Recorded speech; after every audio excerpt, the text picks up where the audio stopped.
Jason Jackson. He covers the Miami Heat. And Miami Heat with a big win last night with my guy Jimmy Butler was great in the fourth quarter. He had 40 points, including 15 in that dominating fourth quarter. And they take game one from Milwaukee. Jay Jacks, good to talk to you again. I've talked about Pat Riley with what he's done with this team, building it. I think that Eric Spoelstra is going to be a Hall of Famer when it's all said and done. Tyler Hero comes from Kentucky. Duncan Robinson from Division III to Michigan and now becoming one of the better shooters in the game. But Pat Riley has done a brilliant job building this team. How would you explain it? I'll tell you two quick stories about each that are super cool. Chet Kammerer, who is the right now he's like scout emeritus, but he's been with Pat, a high-level executive with the Heat for the majority of, if not all of these 25 years with the Heat. And he went and saw a workout at Michigan for Robinson. And the majority of it was shooting, obviously. And I believe he didn't even get to his car before he was in Spo's ear, like, we have got to get this kid. Like, this was one of the most amazing shooting performances I have ever seen. Now, Chet had seen everybody, all right? He saw everybody back to when guys were dribbling with one hand behind their back. And so the fact that the Heat are willing to go that deep and find the guy that's not even drafted, that's no one's really clamoring for, and to Duncan's credit, he bought in, did the summer league route, got to the G League team, got the two-way deal, came into camp this year hoping for a rotation gig, ends up starting. As for Tyler Hero, listen, he was blue chip. He was, made all of Wisconsin cry when he decided to go to Kentucky, and was great his first year. I do some fundraising for Coach Cal, back when he would join us back in the ESPN days, came friendly, and each summer I go to Lexington. But that summer, I guess it would have been 2 summers ago, Kentucky had their international trip in the Bahamas. So we went, and I remember calling back to my boys, Justin and Jordan, because they follow all these high school phenoms. I'm like, who is this kid from Wisconsin? And I rolled the R because I've been in Miami so long. Who's this Hero? That's here in the Bahamas. And my son Jordan goes, Dad, it's Hero, and that dude can ball. And I mean, he was in this gym, Dan, and I mean, against national teams, grown men bouncing all over the place, dunking on dudes, the flair and the pizzazz he carried through. It's been a long, long time since I've seen a rookie have so little concern about what he did not know, and just went out and played basketball. It's amazing to watch. He's Jason Jackson, Miami Heat TV host, joining us on the program. And we worked together at the Mothership a long time ago. You remember your first Sports Center? I do, and it was an accident. Somebody called in sick. I can't remember who. Was it Big Show Bob Stevens who called in? No, that Bob was not there yet. Okay. All right. That is phenomenal. Shout out. No, I was on with, it was a 6 o'clock Sports Center, because when you first come in, they make you sit for 2 weeks and watch Sports Center. Yeah. And you're just watching television. Did you enjoy watching me? I always did, but again, this was the 6:30 edition, or 6 o'clock at that point. Yeah. And it was Susie Galber, yours truly, and Bob Lee. Ooh. And I was over on that side set, so they only had me on, I believe, like twice in the whole hour.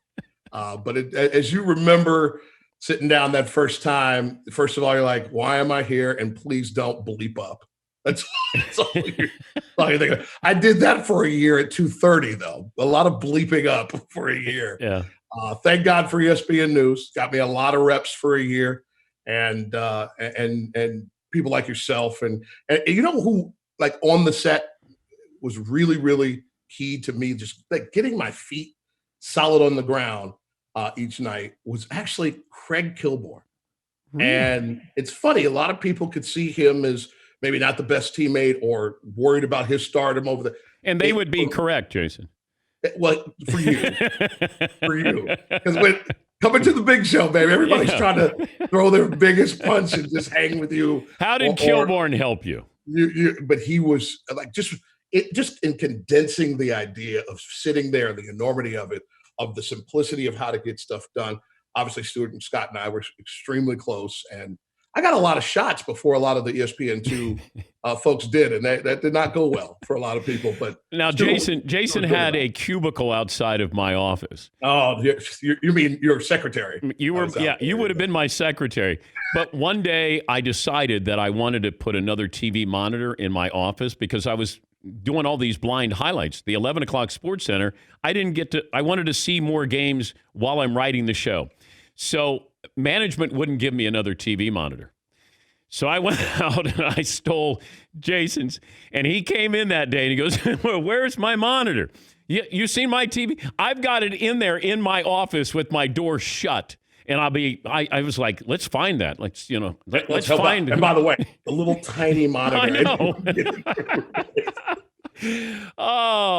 I don't know if I ever told you that I stole your monitor, but I was Sherlock Holmes. I was going to find that monitor. I don't know who has it, but the statute of limitations is over with that. Let's call engineering and get this kid another monitor.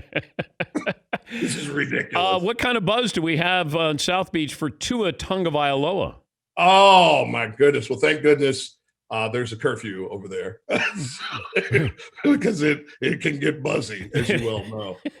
Listen, the joy of just having something that is, I want to be respectful of everyone in between Marino and this young man.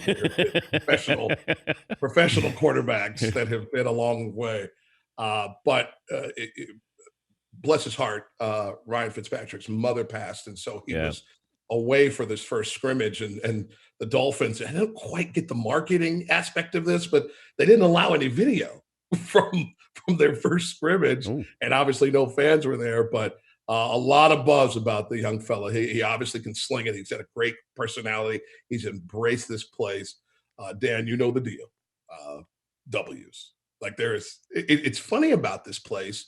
It's been a long time since the Dolphins have been expectant of W's. But the thing that will change on a dime in this town, the team I work for has been winning consistently for the whole time I've been here. I'm about to wrap up my 16th season with the Heat.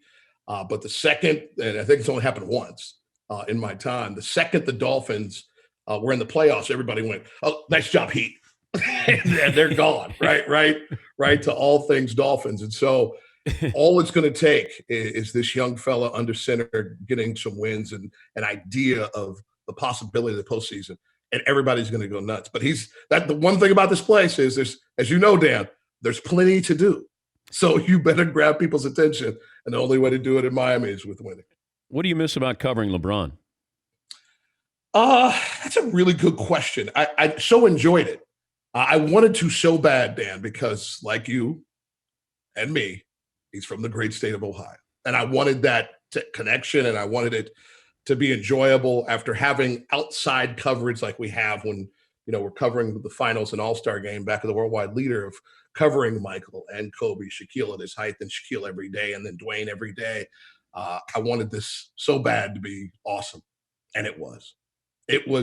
He was present. He was great every single night. He makes everybody else great every single night.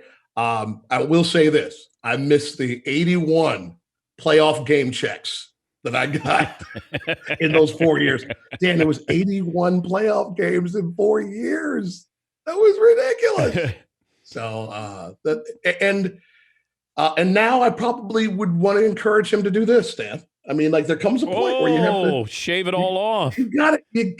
LeBron James. Okay, is he painting? How much is he painting his hairline on there? When you see a hairline, it's painted, Dan. I mean, it's not like I don't know why. I remember when he was younger and I first brought it up. I said, listen, you have to do it in the off season. You have to see how your hair looks. You don't want all this meat, all bunched up, looking like a sack of hot dogs. You want to make sure you have a nice tight melon. I got a little something in the back, but you talk about me behind my back, not my face. So, but what if he has a Scottie Pippen head? Oh, man, you got to find out. I said that's the first thing. You have to find out if you look good bald. But what doesn't look good is if you're out there with a whole bunch of shellac, black shellac.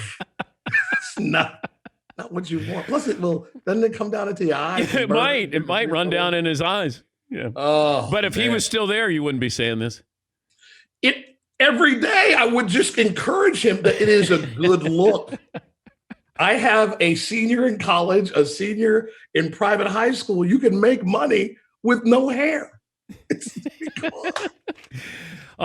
Jason Jackson, the Miami Heat TV host. And just remember, I'm not here to cheer you. I'm here to booyah. Booyah. Come on, great to talk to you, man. Always a pleasure. Thank you, bud. Jason Jackson. He's one of the funniest guys I've ever been around. He makes me laugh every time.